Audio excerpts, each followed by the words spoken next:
नमस्कार दोस्तों, मैं आपका अपना दोस्त पूरन फिर से एक नई कहानी के साथ। दोस्तों, कहानियां तो आपने बहुत सारी सुनी और कहानियों के अंदर शुरुआत बड़ी खूबसूरत होती है, लेकिन अंत उन कहानियों का अंत बड़ा भयानक होता है, गंभीर होता है। आज की जो कहानी है, इस कहानी के अंदर शुरुआत बड़ी भयंकर होती है, बुरी तरीके से होती है, लेकिन इसका अंत बड़ा खूबसूरत, बड़ा प्यारा सा होता है। दोस्तों, आज की कहानी है उत्तर प्रदेश का एक जिला है मेरठ। वहाँ की एक कहानी है। वहाँ एक परिवार रहा करता था। परिवार के अंदर एक बूढ़ा पिता और माँ और एक छोटा बच्चा, 15 साल का मनीष, वो रहा करता था। परिवार की दैनिक स्थिति बहुत खराब थी। तो मनीष के पिता ने कहा मनीष से कि बेटा अब तुम कमाओ, क्योंकि परिवार का पालन ठीक से नहीं हो पा रहा था। मनीष जो जिसकी पढ़ने की, खेलने कूदने की उम्र थी, वो अब काम धंधे की खोज में लग जाता है और वैसे ही खोज करते हुए उसको एक ऑफिस में जॉब लग जाता है, काम मिल जाता है।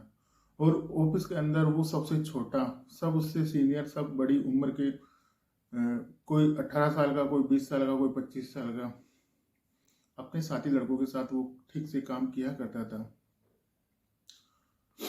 और ऑफिस के अंदर जब वो जाता था तो बीच रास्ते में एक सड़क है, एक बाजार है, कबाड़ी बाजार। उसके अंदर से उनका जाना आना लगा रहता था ऑफिस के अंदर। तो वहां पर 20-25 लड़कियां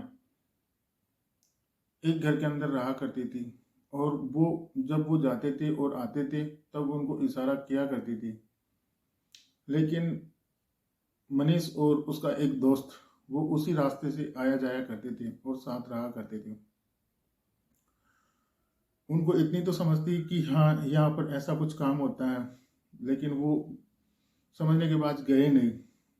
और वक्त यूं ही गुजरता रहता है और मनीष अब 17-18 साल का हो चुका था। एक दिन की बात है, वो सोचते हैं कि यार यहाँ पर चलना चाहिए, कि यहाँ देखे तो सही चल के कि यहाँ होता क्या है। तो वो जाने की तैयारी के अंदर लग जाते हैं। अब उनकी सैलरी भी बढ़ चुकी थी, पैसे भी अच्छे मिल रहे थे। कुछ पैसे घर वालों को भेज दिया करते थे और कुछ पैसे अपने पास भी रख लिया करते थे। तो रखने के बाद वो एक दिन जाने का प्लान बनाते हैं और कुछ पैसे जोड़कर मनीष और उसका दोस्त वहाँ पर जाता है कोटे के अंदर।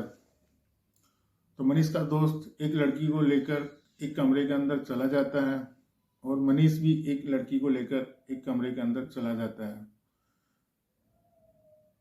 1-1.5 घंटे के बाद जब मनीष का दोस्त आता है, बड़े चेहरे के ऊपर उसके मुस्कान थी, और मनीष भी आता है। लेकिन मनीष जब दोनों आपस में एक दूसरे को देखते हैं, तब मनीष के दोस्त के चेहरे पर मुस्कान थी और मनीष का चेहरा उदास था। जब वो घर पे आते हैं तब मनीष का दोस्त पूछता है कि यार तू इतना उदास क्यों है, यहाँ पर तो जाते हैं लोग और चेहरे पर हंसी मुस्कान आती रहती है, तो तू इतना उदास क्यों। मनीष कुछ नहीं बोलता है। फिर उसका दोस्त पूछता है, लेकिन उसका कोई उत्तर नहीं होता है और दिन यूं ही कट जाते हैं। फिर अचानक मनीष उसको दोस्त को बोलता है कि मेरे को उस कोटे के ऊपर चलना है। फिर वो चले जाते हैं और जाने के बाद फिर से 1-1.5 घंटे के बाद वो आते हैं बाहर। तो मनीष के दोस्त के चेहरे पर मुस्कान थी और मनीष का मुंह यूं ही लटका हुआ था। तब उसका दोस्त पूछता है कि यार यहाँ पर तो जो भी लोग आते हैं उसका चेहरा स्माइल से भरा हुआ होता है, जैसे कि मैं मुस्कुरा रहा हूँ, लेकिन तेरा चेहरा इतना उदास क्यों है, क्या है सच्चाई, मुझे बताओ। तब वो बोलता है कि कुछ नहीं। फिर उसका दोस्त जिद करता है और पूछता है, तब मनीष बताता है कि यार मैं वहाँ पर गया था, लेकिन मैंने कुछ किया नहीं, मैंने हाथ तक नहीं लगाया। तब उसका दोस्त बोलता है मनीष से कि तेरे अंदर कुछ कमी है और तू वहाँ पर जाकर नर्वस हो जाता है। और दिन यूं ही निकलते रहते हैं। फिर मनीष उसके दोस्त को बोलता है कि यार वहाँ पे चलना है, तीसरी बार। फिर वो बोलता है कि यार तू वहाँ पर जाता तो है लेकिन कुछ करता नहीं है, तो फिर चलने का क्या फ़ायदा। तो वो बताता, मनीष बोलता है कि नहीं चलना है। फिर वो पूछता है कि तू वहाँ पर जाने के बाद कुछ करता भी नहीं है, तो मेरे को बता कि फिर वहाँ जाने का फ़ायदा क्या है। तो वो रिक्वेस्ट करता है काफ़ी। तब मनीष बताता है कि तू किसी किसी को कहेगा तो नहीं। तब वो बताता है उसका दोस्त कि नहीं, मैं किसी को कुछ नहीं कहूँगा। तब मनीष ने अपने दोस्त जो उसके साथ रहा करता था उसको बताता है कि यार मुझे वहाँ पर एक लड़की है जिसके साथ मैं जाता हूँ, मैंने उसको अभी तक हाथ भी नहीं लगाया है और मैं उससे प्यार करने लगा हूँ। जब ये बात मनीष का दोस्त सुनता है तो एक दिन से हक्का बक्का रह जाता है कि कैसे कोई वेश्या से प्यार कर सकता है और कैसे उसे अपने घर में ला सकता है। लेकिन जैसे तैसे मनीष उसके दोस्त को समझाता है कि यार मुझे प्यार हो गया, वो लड़की अच्छी है और ऐसे वैसे अगैरह वगैरह। तब दोनों मिलकर प्लान बनाते हैं कि एक बार तो उस लड़की से पूछ कि वो भी तैयार है कि नहीं। तब वो जाते हैं चौथी बार और उस लड़की मनीष का दोस्त एक दूसरी लड़की के साथ दूसरे कमरे के अंदर चला जाता है और मनीष उस लड़की को लेकर उस दूसरे कमरे के अंदर चला जाता है। तब मनीष उस लड़की को पूछता है अपने पास बुलाकर कि मैं तुमसे प्यार करना चाहता हूँ, मैं तुमसे शादी करना चाहता हूँ। जब यह बात मनीष की सुनकर वह लड़की सुनती है तो वह एकदम से हक्का बक्का रह जाती है और बोलती है कि कैसे कोई व्यक्ति मुझसे शादी कर सकता है, मैं एक वेश्या हूँ, मेरा बचपन इसी में गुजरा है, मेरे से कैसे क्या आप शादी कर सकते हो। लेकिन वो जिद पर अड़ जाता है और मनीष कहता है कि नहीं, मैं तुमसे प्यार करता हूँ और मुझे तुमसे ही शादी करनी है। और वह उस लड़की को बुलाकर अपने सीने पे लगाता है।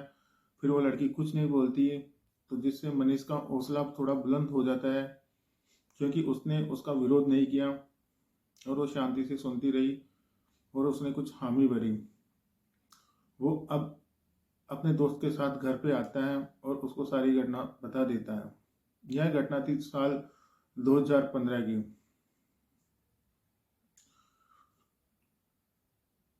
जब अपने दोस्त को वह बताता है कि हाँ वो लड़की तैयार हो गई है और ऐसा हुआ है कमरे के अंदर, तब वो सोचते हैं कि अब उस कोटे के अंदर से लड़की को निकालना बहुत मुश्किल है क्योंकि वह एक दलदल है।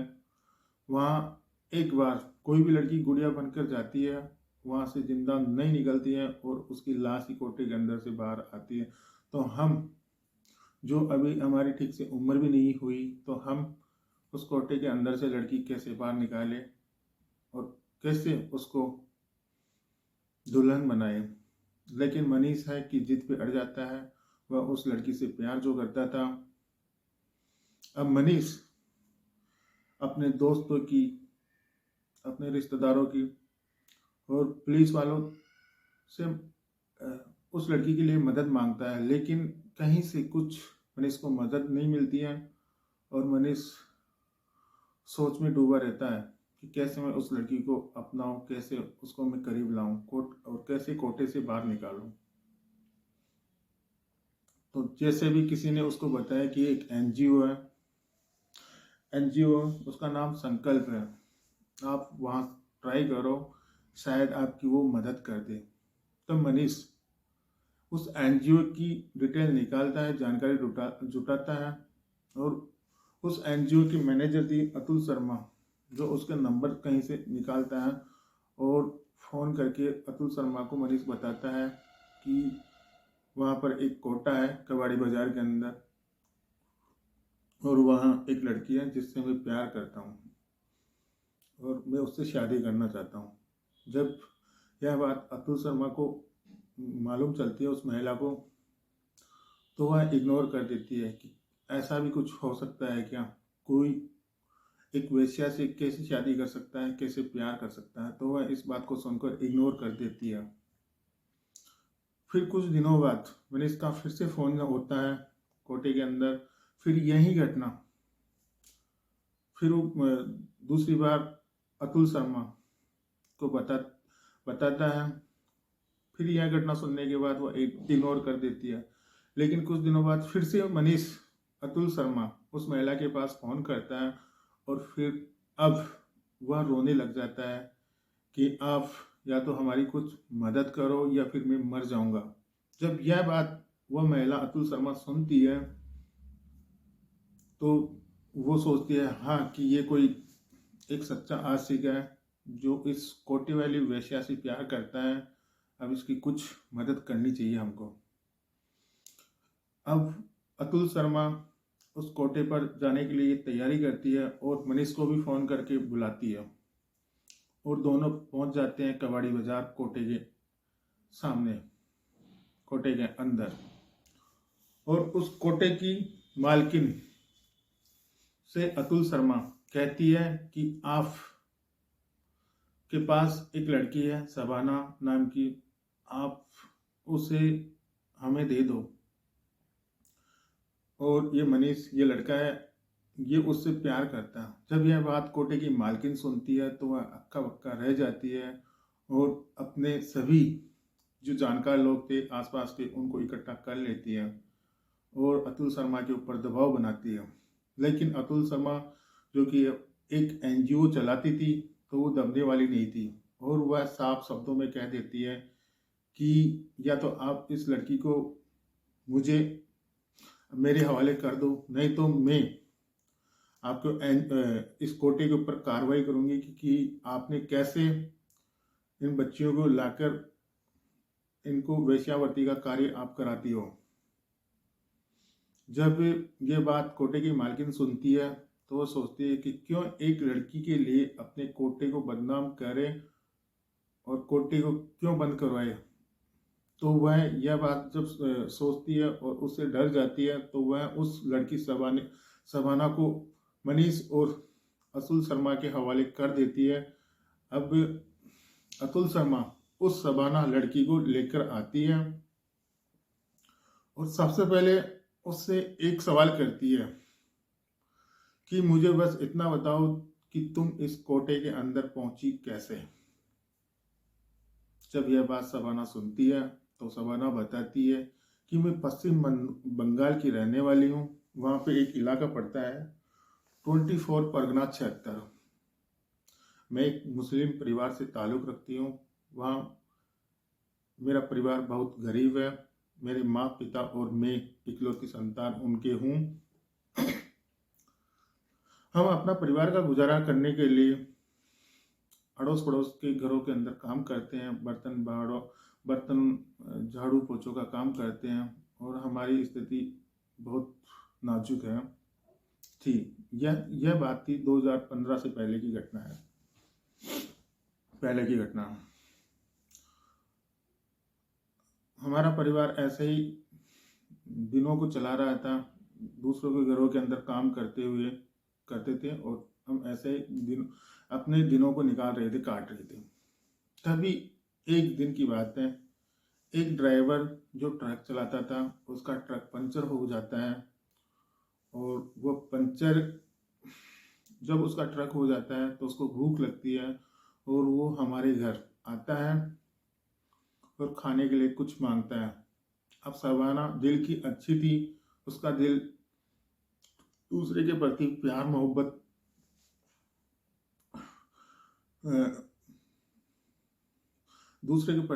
मोहब्बत वो रखती थी, एक बच्ची ही तो थी। तो वह उस ड्राइवर को कुछ खाने के लिए दे देती है और ड्राइवर खाने के बाद अपनी गाड़ी के पंचर निकलवाता है और वहाँ से चला जाता है। और जब वो वापस आता है तो उस लड़की के लिए कुछ सामान लेकर आता है जिससे शबाना खुश हो जाती है और परिवार भी खुश हो जाता है। इसके बाद जब वो ड्राइवर इधर से गुजरता है जब कभी भी, तो हमारे घर ही रुकता है, हमारे घर ही खाना खाता है और आते वक्त कुछ सामान हमारे घर के लिए लाता है, मेरे लिए लाता था, जिससे कि हमारी लगातार ऐसा ही वो चलता रहा, जिससे कि हमारी उस ड्राइवर के साथ अच्छी बैठ उठ बोलचाल हो गई थी। वो शबाना भी उसके साथ घुल मिल गई थी। फिर हमारे घर की स्थिति और कुछ ज़्यादा खराब हो गई। तो ऐसे ही बातें हो रही थी हमारे घर परिवार के अंदर उस ड्राइवर के साथ।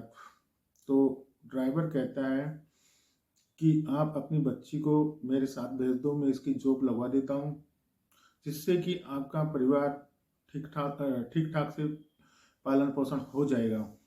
और जब ये बात शबाना के माता पिता सुनते हैं तो वह उस तैयार हो जाते हैं शबाना को भेजने के लिए, और शबाना को उस ट्रक ड्राइवर के साथ वह भेज देते हैं। और ट्रक ड्राइवर जॉब दिलाने के बहाने वह सीधा इस कोटे के अंदर लाकर डाल देता है और तब से वह इस कोटे के अंदर ही रहा करती थी और वेश्यावृत्ति का काम किया करती थी मजबूरी के अंदर। जब यह बात अतुल शर्मा सुनती है, सुनने के बाद उनकी आंखों के अंदर आंसू आ जाते हैं कि कैसे एक लड़की जो बच्ची होती है वो किसी भूखे को खाना खिलाने की एवज में मदद करती है, और वो ट्रक ड्राइवर खाना खाने के बाद उस बच्ची के साथ ऐसा कुछ कर देता है, उसको भेज देता है। उसके माता पिता ने भी शबाना की कभी खबर नहीं ली, तो वह उस कोटे के अंदर रहने लगी। अब मनीष एक हिंदू लड़का था और शबाना एक मुस्लिम लड़की थी। अब दोनों की शादी जो करानी थी, तो एक काजी को बुलाया। काजी को बुलाने के बाद उनका निकाह कराया और मनीष ने निकाह कबूल किया। अब लड़की कहती है कि हमारे मुस्लिम धर्म के अनुसार तो शादी हो गई, लेकिन मैं अब अपने पति का जो धर्म है हिंदू, मैं उसके साथ भी शादी करना चाहता हूँ, हिंदू धर्म के साथ भी। तब एक मंदिर के अंदर ले जाकर उनकी शादी कराई और शबाना ने हिंदू धर्म कबूल किया। अब दोनों की शादी हो जाने के बाद मनीष अपने घर चला जाता है अपनी पत्नी को लेकर। और जब मनीष के माता पिता ये बात सुनते हैं कि कैसे मनीष ने एक कोटे से एक लड़की की शादी की है, कोटी वाली लड़की के साथ, तो वह मनीष से नाराज हो जाते हैं और उसको घर से निकाल देते हैं, उसको रहने नहीं देते हैं। अब मनीष जो एक उस लड़की से सच्चा जो प्यार करता था, तो वह अपने माता पिता को ही छोड़ देता है और उस शबाना को लेकर उन्हीं के पड़ोस के अंदर रहने लगता है। और वक्त यूं ही गुजरता है और मनीष के 2-3 बच्चे हो जाते हैं, लेकिन माँ बाप जो होते हैं वो अपने बच्चों के लिए तो उनका दिल धड़कता ही है। जब उसके बच्चे हो जाते हैं तो मनीष के माता पिता 2-3 सालों के बाद उनको अपना लेते हैं दोनों को, और उनके बच्चों को वो साथ ही रखते हैं। तो दोस्तों आज की ये कहानी थी। आज की जो कहानी अगर आपको पसंद आई हो तो इस चैनल को लाइक करें, शेयर करें और सब्सक्राइब करें, क्योंकि ये एक ऐसी कहानी है, आज तक जो भी कहानी मैंने सुनाई है उस कहानी के अंदर सब कुछ होता है, लेकिन उनका अंत थोड़ा भयानक होता है। और ये कहानी थी, इसके अंदर शुरू से ही रोक टोक जो थी, डर था, लेकिन इसका अंत बड़ा खूबसूरत होता है। तो कहानी दोस्तों अगर आपको पसंद आई हो तो इसको लाइक शेयर और सब्सक्राइब जरूर कर लीजिएगा और शेयर जरूर कीजिएगा। थैंक यू दोस्तों। मैं आपका अपना दोस्त पूरन रात 8 बजे फिर से एक नई कहानी के साथ आपके साथ हाजिर रहूँगा। थैंक यू दोस्तों। जय हिंद।